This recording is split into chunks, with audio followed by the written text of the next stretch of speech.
This is a look at the genuine Arrowhead brass PK1370 vacuum breaker. You can see here there's a list of instructions. I'll just go through those real quick.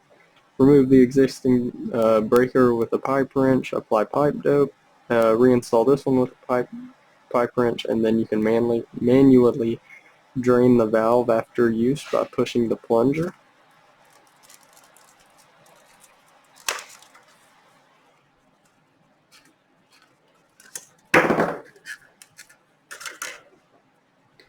This is the breaker here. It does have a warning on it.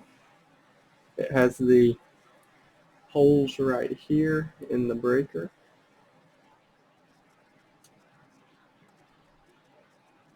And those holes there are to prevent backflow.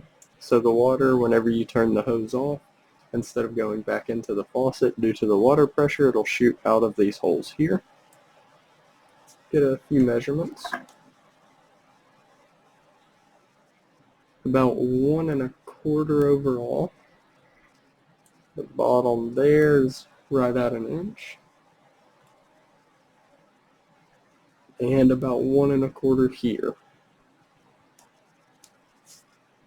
And once again, this is the genuine Arrowhead PK1370 vacuum breaker.